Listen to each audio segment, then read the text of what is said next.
What's up, guys? Welcome back to Newswave. So wouldn't you figure, yesterday, Newswave goes live and then the Switch Lite gets announced. That tends to happen at times with Newswave going up in the morning and then a press release or a timed video going up like right after by a company or big game announcement or something. It happens. But put a video out yesterday talking about the Switch Lite, my thoughts on it, and some of the features and things missing and some questions I had for it. So if you missed that, go ahead and check that one out from yesterday. Today we have a bunch of stuff to go over because it turns out that the Switch Lite, the Switch Pro, those might not be the only systems that Nintendo could be working on in the background, because we've actually had some official documentation come out that appears to show yet another Switch system. I'm not kidding, we're actually gonna talk a bit about that and what I think it is and what you can kind of expect it to be. And then also it turns out Earthbound might have actually had a game planned for the GameCube before they, I guess, decided not to do it.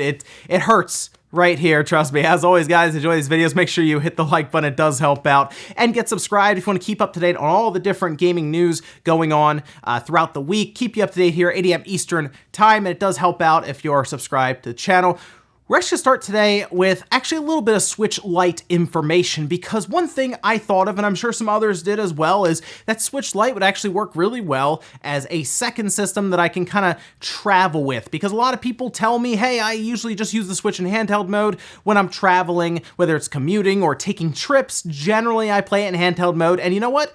That Switch Lite would work really well for that. But there's one problem: transferring games or being able to do that between systems is kind of a pain right now, and in some cases impossible. Well, it turns out that Nintendo realizes that, and Doug Bowser actually talked to CNET saying, yes, you will have the ability to transfer between devices your gameplay experiences. More to come on there, but that is the intention. So it sounds like that they are at least coming up with the idea of how to be able to essentially go from one device to the other easily, whether it's, I guess, just tracking your account between them easier with your save data following and everything. We already have cloud saves, but for everything to be much more seamless, I think makes sense. And trust me, Nintendo wants to sell you multiple Switch units, and to really make that easier to have your games go back and forth and everything without even having to think about it, I think is what Nintendo wants to do, because they want you to buy a Mini, they want you to buy a Pro, they want you to buy your kids a Lite, then a Pro, and then another Lite for your kids. They want you to have multiple systems. They've already said one Switch per person, so if they can get that account sharing stuff set up, that'd be great. Also, in a report from a site called The Information, it appears that Facebook has now signed deals with Ubisoft for a couple of their IPs to be made into VR games. That makes sense for Facebook. They're trying to push Oculus. We got to make some exclusives. How do we do that? Let's sign some. Ubisoft appears to be providing Splinter Cell. I'm dead serious, they're providing Splinter Cell. And that one, once again, hurts right here, because Ubisoft should be cashing in on Splinter Cell.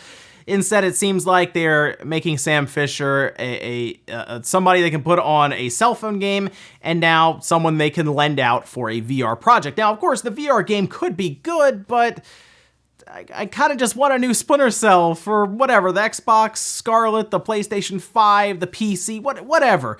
I just want a new Splinter Cell game at this point, and it seems like they're doing everything else but making one, and I think a lot of it has to do with Splinter Cell not necessarily being the best for a live service, or they just can't figure out how to make that work. And unfortunately, I do believe that right now, if a AAA game cannot be a live service from someone like Ubisoft or EA, for example, they're not in a rush to make it. We also found out a bit more information about a new Lord of the Rings MMO. Now, we had kind of heard about this before. This one's from Lee Yu. And what's interesting about this situation is it seems that Amazon is actually partnering with them to help create it. Now, Amazon Game Studios is also working on something called, I guess, The New World or something, another MMO. But this is something that Amazon Game Studios is going to work with Lee Yu to make. So a new Lord of the Rings game. Again, not a lot of information. Apparently it's coming to PC and consoles. Consoles haven't really been determined. Is it on all of them, including the Switch? Is it just on the PlayStation? Is it on the Xbox, PlayStation, and Switch? Just the Xbox? It's all over the place there, but it does seem like they're getting more of a budget even behind it with Amazon Game Studios working on it, and this could be good. Now, we've already had, of course, an MMORPG for Lord of the Rings. This seems to be one that's separate from that and separate from any other media, whether it's TV shows or anything else. This appears to be something on its own. Just something to keep an eye on while we gather more information going forward. And guys, some of the quick stuff out of the way, let's get into the bigger stuff. we're going to talk right away about this other Switch version. Now, of course, we just talked about the Switch Lite, right? It just got announced yesterday. It's coming same day as Link's Awakening, so that's going to be an expensive day, I think, for a lot of people if they want to get both and everything. But it turns out Nintendo kind of was trying to sneak another one in there. This is interesting because I'm not really sure how this is going to turn out. I have an idea, but honestly, it could go all sorts of different ways. But let's talk about what actually happened. Now, The Verge seemed to spot a filing that took place with the FCC. It was made public on the 9th, but it was filed on the 2nd, as according to the paperwork. Here is actually the form that you're seeing here, and this was submitted from Nintendo, as you can see, to the Federal Communication Commission, and this is talking about, and I'm not even kidding, some sort of Switch revision, specifically one for the original Switch that we all know now, the hybrid one, not the Lite. As you can see, it references the original 2016 filing, specifically as a Class 2 permissive change, as in it's not a big enough difference for them to have to file an entirely new thing. So this would not be talking about any type of Pro. This would be talking about some sort of change to the current Switch. And wouldn't you know it, they actually tell us what the change is. The change of a new SoC type, so the system on a chip, i.e. the Tegra, a change of NAND memory type, and then the CPU board is changed because of the above two components.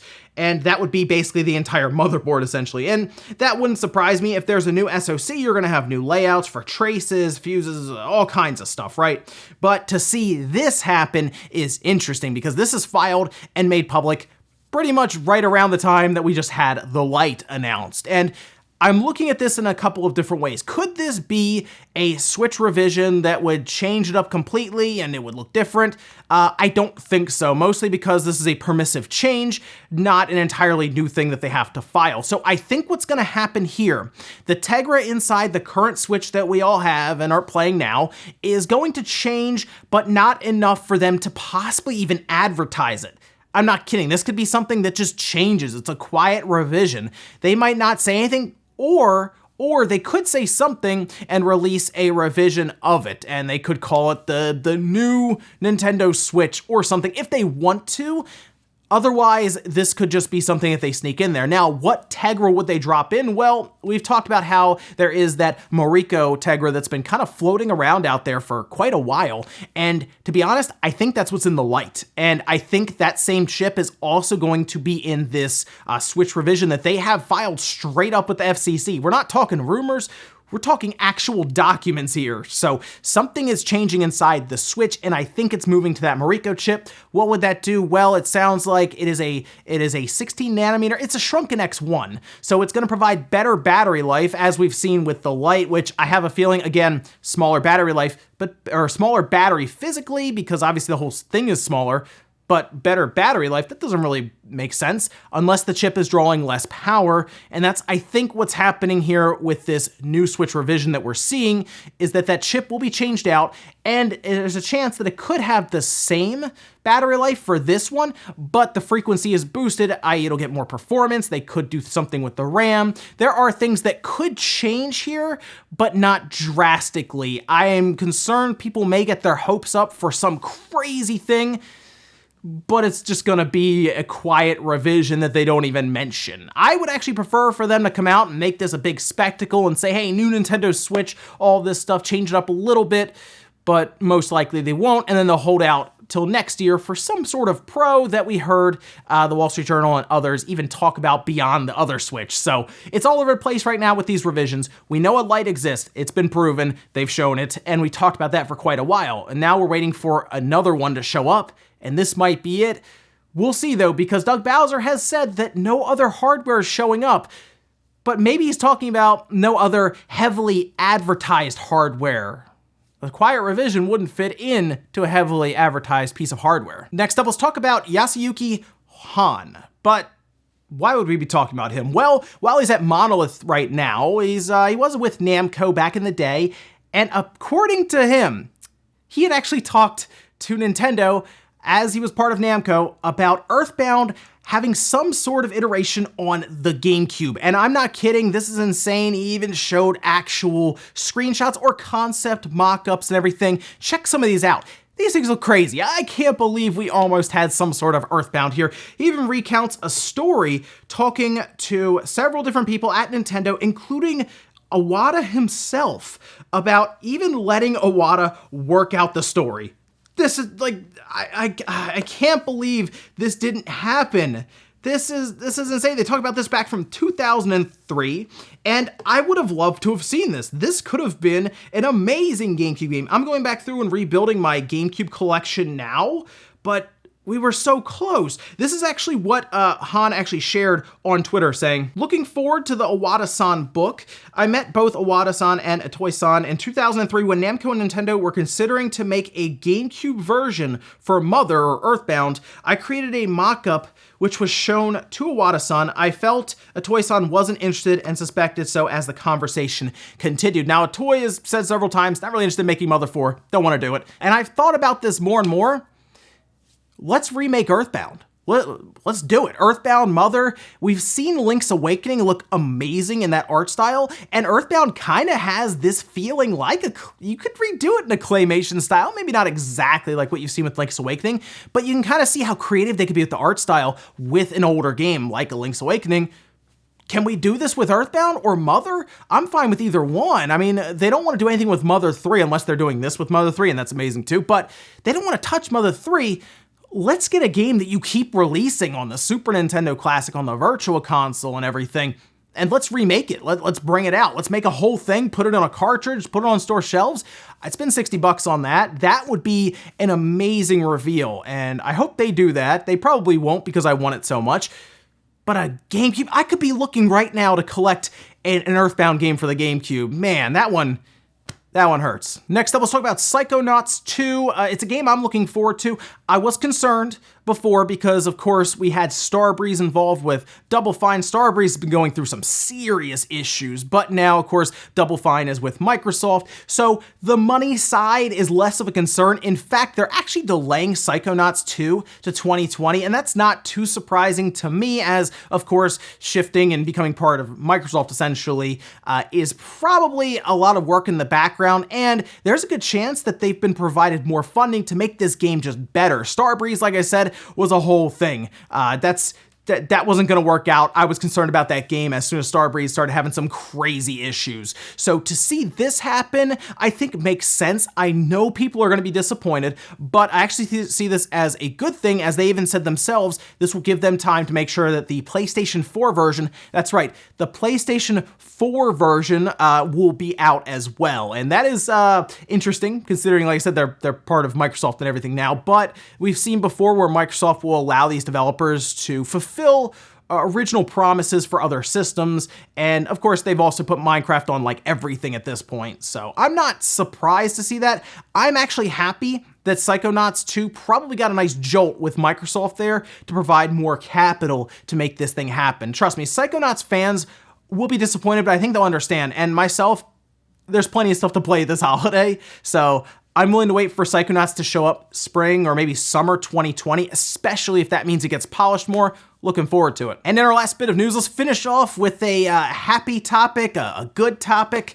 Super Monkey Ball fans, you might want to get ready. I know it sounds crazy, but it looks like a Super Monkey Ball game is on the way. You know how we always see these ratings happen in different places like Taiwan, for example, and then, hey, a month, maybe even a few weeks later, bam, a game gets announced. Well, check this out. Yep, that's right. Super Monkey Ball got rated in Taiwan, and it's actually been rated for the Switch, PS4, and the PC. This was first spotted by Gold Medal Sonic at WordPress.com, and this is really, really cool. Now, there is a bit of a translation going on to try to figure out what the game is actually called, but it seems to be called either Now Taste Good or something to do with food in general tasting good. But the big thing here is, yes, Super Monkey Ball is getting a new game that it appears to be happening. You don't get games rated like this unless you have plans to do it. I'm really happy to see Sega doing something with this game. I think it could work really well on the Switch, obviously with the Switch having the gyro and everything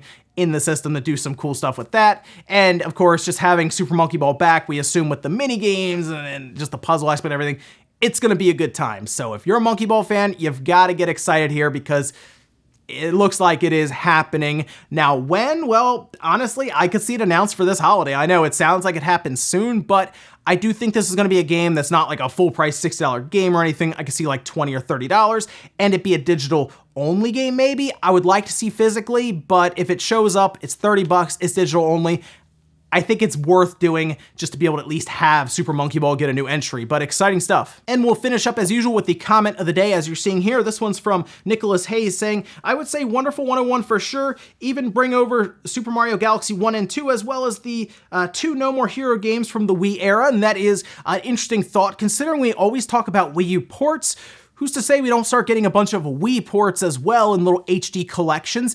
I think people would like that. We kind of saw that with the Wii, with the Wii and the GameCube where they brought over like Pikmin and stuff, and of course the Wii U was backwards compatible, so that wasn't as big of a deal, but I think there are some very good Wii games that could go grab. You talked about the No More Heroes series, the Super Mario Galaxy, you take those 1 and 2, make them HD and bundle them, and of course seeing the NVIDIA Tegra, the TV set that they have there in China playing these Wii games with the upscaling for like Twilight Princess and stuff, and it looks great.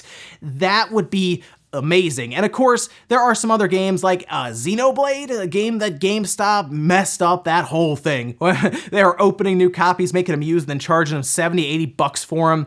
Yeah, I think if you move that one over, make it HD, I think people would probably, I'm gonna be honest here, if you put a little bit of time into that, they might be able to get another 60 bucks for that. I know some people might not like it, but I think it would be able to get that kind of a price, and I think people would still buy it up and everything. But let me know, a Wii game? What Wii games would you want to see come over? We've talked about Wii U so much, let's talk about the Wii. Ladies and gentlemen, here for Newswave. If you enjoyed this video, guys, hit the like button, really helps out. If not, hit the dislike. Leave comments down below about everything we talked about today, whether it's a new Super Monkey Ball game coming possibly this year. It's been rated, so yeah, I expect it to be announced soon-ish and have a release soon. That's exciting stuff there. Also, what about this Switch revision? It's been filed, it's stamped, it's approved by the FCC. That means that's probably coming soonish too. And what do you think it is? A silent revision that they really won't advertise? Or do you think they're gonna do a big blowout trailer with we just saw the Mini get like 3 different colors. I think they'll have different colored Switch units and stuff. Interesting to hear about that as well. Thanks guys for watching, and I'll see you next time.